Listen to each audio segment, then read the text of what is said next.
those wires, they get them small. All right, well, welcome to the Bourbon Friday show. I'm Nick Niehaus, the host for tonight, and we have a guest here, Gary Heingardner, and he's from Wood Hat Spirits. So that's why I'm wearing a wood hat. He was kind enough to bring along a hat for me to wear on the show, so I appreciate that. So, Gary, first of all, thanks for coming. Welcome to the show. Oh, thanks for asking. And bourbon does taste better in a wood hat. I believe you. I'm excited to find out firsthand here in just a second. So I also asked our friends Eric and John to join us. They are, in a lot of ways, kind of the founders of Bourbon Friday, and Eric, in a lot of ways, I consider the bourbon father personally. And they have much better taste than I do, so they know a lot more about bourbon than I do. So I'll be honest, I brought them on to kind of be a handicap for me, so they can answer the tough questions. So we're going to get started here. I think the first question I have for you, Gary, is as we start sampling your bourbons here, is there a technique to tasting them? Is there anything we should keep in mind as we're trying them right now? Well, first of all, a good whiskey, which bourbon is, should be tried neat. Okay. It doesn't need ice to make it taste good, or water. I mean, the longer you drink bourbon, the neater you're going to get with it. That's what it amounts to. Gotcha. So that's just something happens because it's really there's a lot that goes in there, and to cool it down or make it colder, you just deaden your senses to experience the taste. So interesting.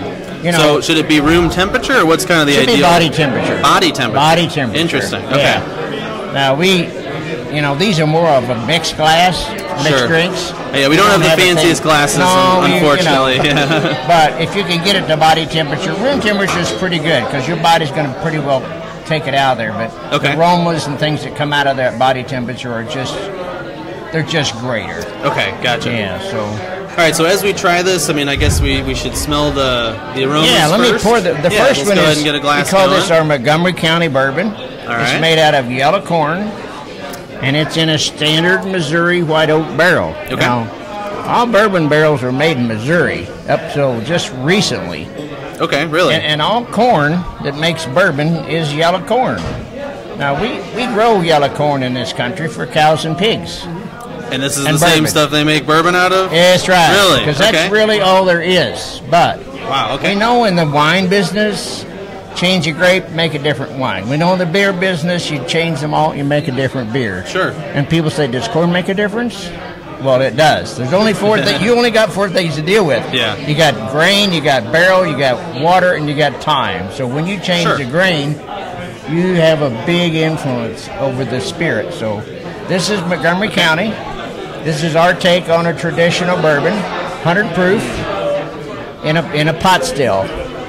And with a pot still, you can segregate your heads, tails, and hearts out better. So you'll see it's got a really nice nose. It's just nice. It's nothing's not going to knock you over. It's going to be wow. It's just nice. It is, yeah. I don't feel like it's got too strong of an alcohol smell or anything like that to it. So I'm gonna ask Eric what he thinks because he knows more about this than I do. So how was it? It's very good. It's got a lot of heat on the back, which is like more of a higher alcohol burn. As I'm trying to talk. But yeah, it's really good, but a little bit more heat. And that is it's bourbon. You know what I mean? You get what you're expecting. You think I want to sit down and drink some bourbon. This is something you're going to drink. Yeah. Right. So and you get hit with that charcoal. That's a charcoal barrel. So one big thing about bourbon versus normal whiskeys is that charcoal brand new barrel. Okay. It's in your face. It's a big part of being bourbon. Okay, so that charcoal is a big part of that, right? So now I think we're going to try the next one here, and is this one has a different corn, is that right? Sure, so now we're going to change it. We're going to change the corn. We're going to make this out of a Hopi Indian blue corn and wheat. Wow. This is a wheated bourbon, just like the first one. It's 100 proof, but the corn's different. Yeah, interesting. So not only looks different, it tastes good. It tastes different. It's like a white tortilla and a blue tortilla. It's like a white corn chip and a blue corn chip. They're different, so corn makes a big difference. And then this wood, that's pretty cool. We make the bourbon barrels mostly out of all white oak, but we have 10 white oaks in Missouri. Oh, really? Okay. So this barrel was made out of chinkapin white oak. Gotcha. Okay. And it's set out in the rain for 6 years.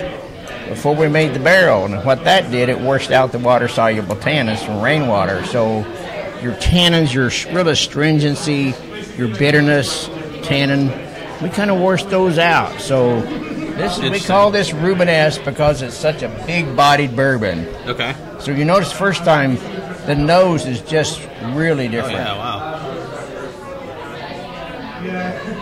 It is so different, and I love it. It's incredible. It's so different. Yeah. That's anything else that I've had. Or like, yeah, I just like the nose on this is so different than any other bourbon that I've had, and yeah. You've had a lot of bourbons, so. I have had a lot of bourbon. That is true. And a variety. Yeah, and it's really sweet yet balanced. You know, you're not, the nose on it, I'm not getting one thing in particular. It's just like, it's welcoming, you know. Yeah, and something to note, like when I said the last one had a lot of heat to it, this one, same proof, same amount of alcohol in it, way less heat, almost no heat at all. Yeah. And you don't have that flat sharpness of a yellow corn. The blue corn is up front, it's rounded, smooth, very little in the back. So as you swallow that, you'll find out that, wow, the finish is short. No burn, no heat, it's just gone. That's because of the blue corn. And the tannins in that Chinkapin oak just make a different type of sensation on the tongue. Interesting. Okay.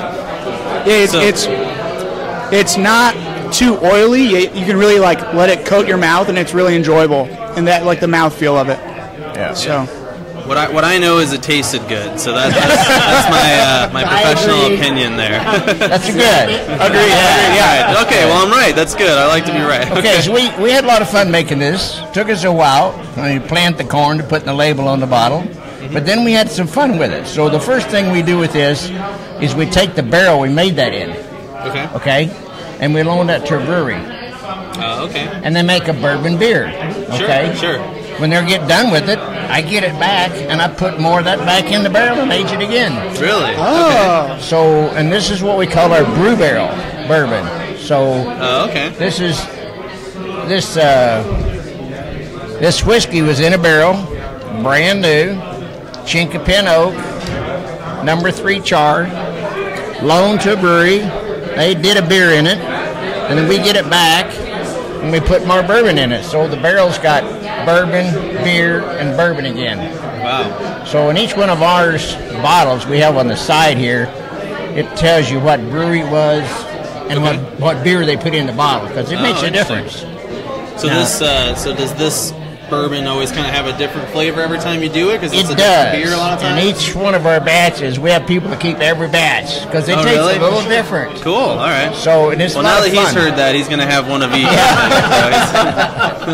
Get you an excuse to collect them all. Yeah, of course. All right, well, let's give it a try. And this was, I don't know if we can talk about brands here. Sure, I mean, I don't have anything against it. This was done, we loaned this barrel to Friendship Brewery in Wentzville. Okay. And they made a beer in it called Downtown Molly Brown. Oh, okay, cool. So it's a brown ale, and then we got it back and put more bourbon in it. So, and I might have missed this. What corn is in this one? This is made from here, so it's a blue corn. Oh, okay. Yeah, we make these two from this. Okay, excellent. So it's the same bourbon. The difference is it's just aging the barrel with the beer, right? Yep. Okay. All right, let's see.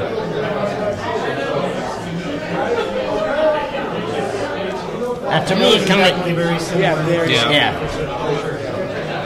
The nose is very similar. If you guys didn't hear that. Now this is a 90 proof versus 100. Okay, and why is that? What takes the proof down a little? I got a little smarter. There's just over time, and I think most people, we run a lot of awards and a lot of certificates, but I like those green certificates that got little numbers in the corners. I do too. Those are the best to get, right? Those are the best. Those are the best. And the people that hand out those certificates, for the most part, don't like 100 proof. Interesting. Okay. So that was a value judgment on my part. Later when we came out, we knocked the proof down a little bit, makes it a little more acceptable to people to be drank neat. So, okay.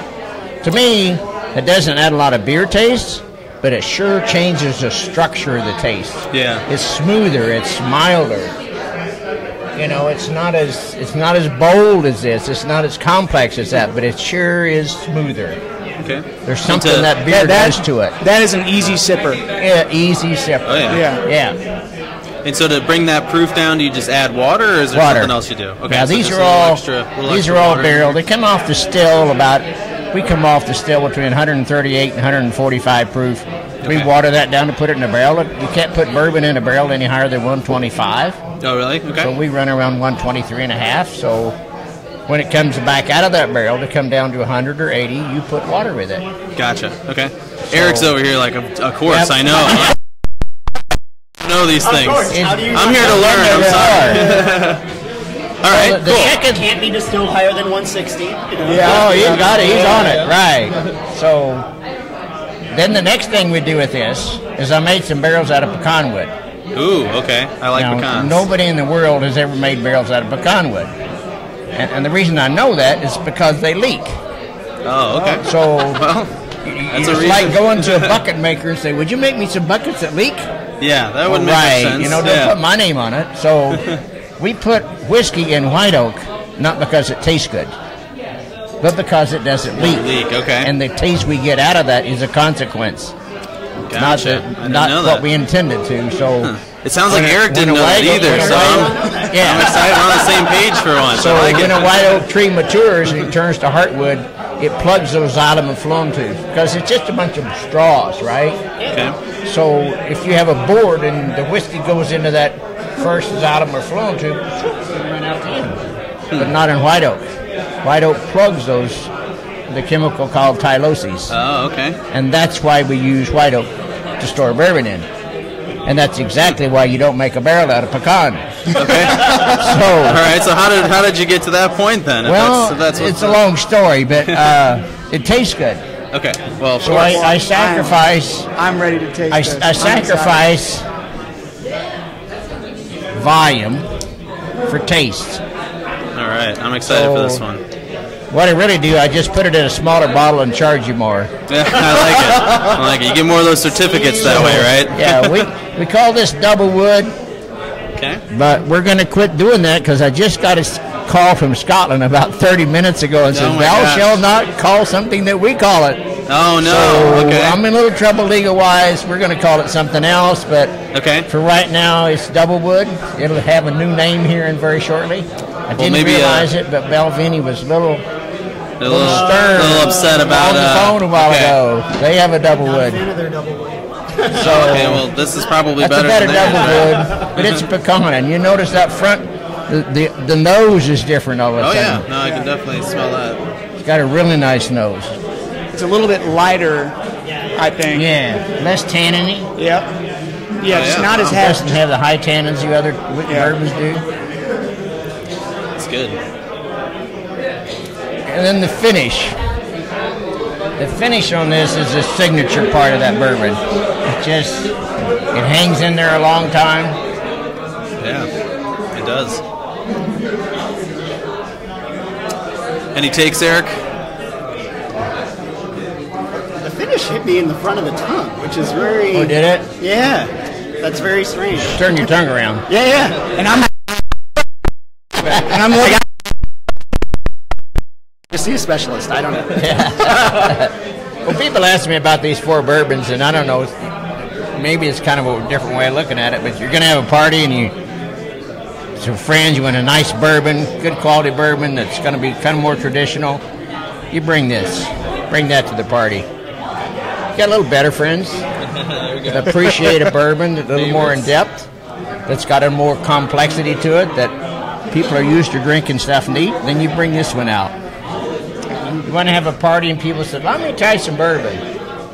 You know, try the bourbon. This is a good intro bourbon. It's really nice, and it's going to appeal to a great audience, a broad spectrum audience. Sure.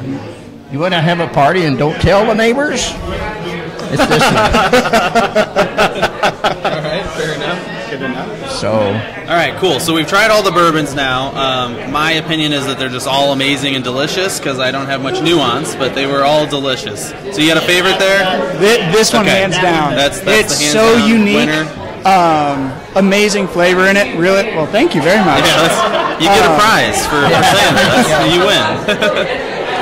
want another one? Just so you. I mean, we might as well. May Right? never Like that's evaluate why we're that here. as a greater. So, you know? and to give this context, I was in Kentucky 2 weekends ago. I went to 6 different distilleries. Wow. Nothing was like this. Like, this Really? is so unique. I'm like, Okay, it's well- so different. Yeah, this is a bottle that, like, if you collect things and you like to have things that no one else has tried, that is, no one else has tried that. No one else is making that. That is so unique. That's quite a pitch. We're going to So- cut this from the show, and that's his new commercial. Commercial, yeah. All right. Yeah, there you Well, go. they're making it out of this corn. And they Yeah. grow that for cows and pigs. And they don't vote on taste, No, they don't. you know, but that's what's available. Huh. And we don't ship Kentucky our best wood either, so. Yeah. Well, so let's talk about your process a little, because I know that that's a big difference for Wood Hat versus other distillers. You actually use a seed to bottle process, right? Right, I So plant the corn. Okay, so We're you less have than your own 30 days, fields. we're going to and- be putting that seed in the ground and planting the corn, growing the corn. There's a lot of places to screw up making bourbon between putting that seed in the ground and putting the label on the bottle. Okay. But if you're in charge of each one of those, you do have the opportunity to fix stuff, make it better, Sure. keep the mold out, find that little corner in the back of the bin that was, you know. And if you're buying your corn from somebody else, you don't know all those things. You just have better opportunities to make sure that that's a good bourbon. Interesting. Okay, so A lot have of you, work. when you first started making bourbon, where you did you grow your own corn right I off the started start? a year or? before. Okay, well, I of started course, with right? planting corn. That makes sense. Got to let it grow, right? Yeah, I had corn before I had a still, so. Cool, Well, all right. not really. I mean, I had a still for a long time, but you're not You get the supposed truth to practice. there. Okay, yeah, you're not. Yeah, that's off the record, we'll say, right? Yeah, that is off the record. Yeah. So, I want to just ask you a couple other questions Okay. before we wrap things up here, because, I mean, you have a quite fascinating story. I mean, the first thing I want to ask about are the wood hats. So these are pretty amazing. I mean, so tell me how you make these, right? These are a product that you create, right? Yeah, this is I make these out of a solid chunk of wood, Wow. and okay. I turn them on a lathe. All right. So that's just a solid. Actually, this is chinky pin oak. Okay. I made barrels out of the other part of this log. Really? So this is a crotch piece, which doesn't make a good barrel. Okay. So it makes a good hat. It makes a good hat. Yeah, So it's got I some made character. wood hats for about, I guess, 15 years. Okay. And when we decided to make the distiller, we just said, what are you going to call it? You know, well, most distillers are a Jim Bob kind of a thing, you know, Sure. ding, ding, ding, ding. So my name's Gary Heingardner. Yep. That doesn't ring very good. You know, it'd have to have a long, flat bottle just True. to put You that got a on lot of there. space so, for that, right? So I've been making wood hats are dear to my heart, and so is my bourbon. So we put the two together. That's brilliant. I love it. You know, it makes people ask the question, what's a wood hat all about? You Yeah, know, so- no, that's great. I mean, anytime you can get a conversation Yeah, started for around pouring your whiskey, product, it's- right? It's better than puppies. Yeah. that's saying something, man. Puppies are powerful. That's quite a claim, but I like it. All right.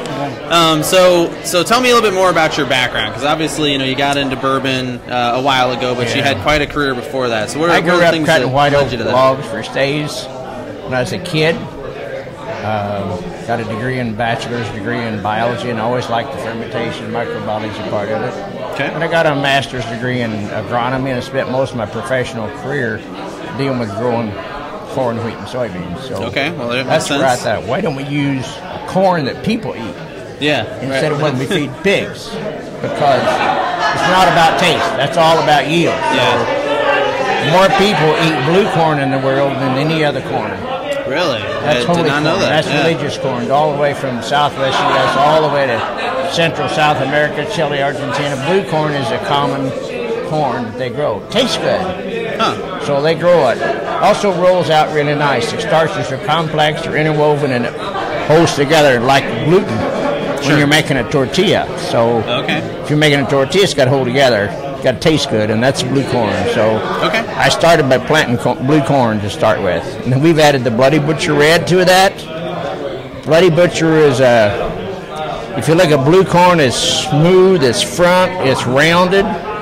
Bloody Butcher Red is back, it's like a rye. The spicy taste. doesn't grab you in the back, but it's high and back in the back. So you mix those two. We've got 4 corn whiskeys too, and we do one with red, white, and blue. So we got the smoothness in the front, we got the pepper in the back, and then white corn was bred to be white.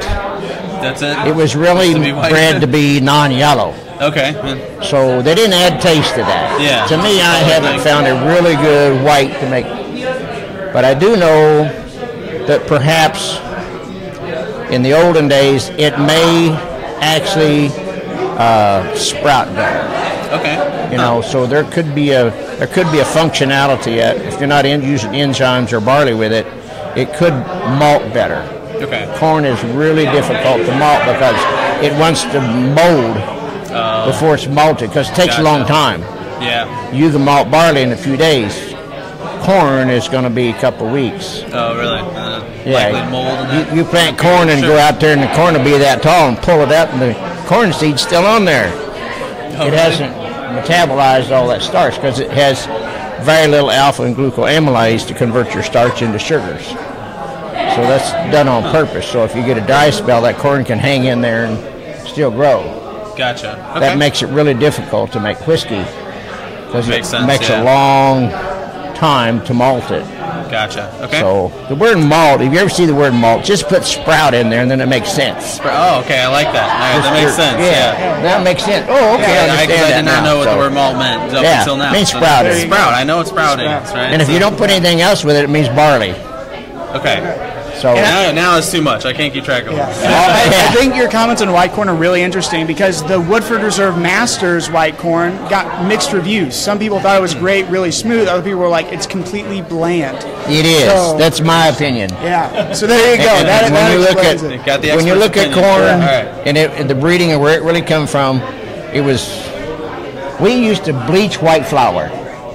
Right. Everything in the bathroom had to be white. Everything in the kitchen had to be white. Yeah. And so then we didn't want cornbread to be yellow.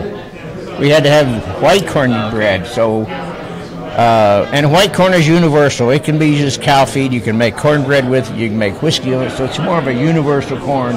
If you're going to go to the mill and grind it, it just fits in a lot of places. Sure. Okay. But to me, it's my personal opinion, it's not that great a whiskey.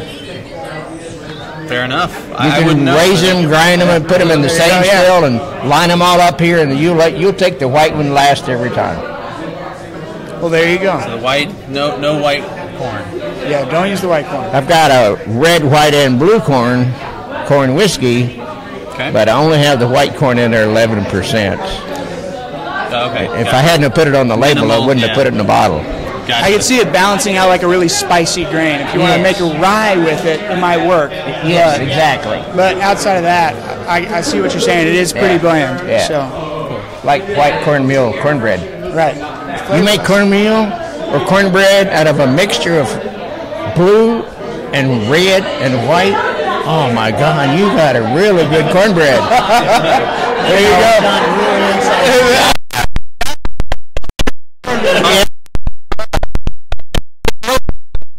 It'll be blue. Yeah. Well, there you go. We're going to have to experiment with some recipes this next week, I think. So I think we should probably start wrapping up now, or we're definitely over our typical time, which is totally understandable. We just drank a lot of whiskey, so thank you guys. Thank you, Gary, for joining us today. And just to close things out, if somebody wants to sample some of this themselves and want to get a bottle, where are some places in town that they could pick one up?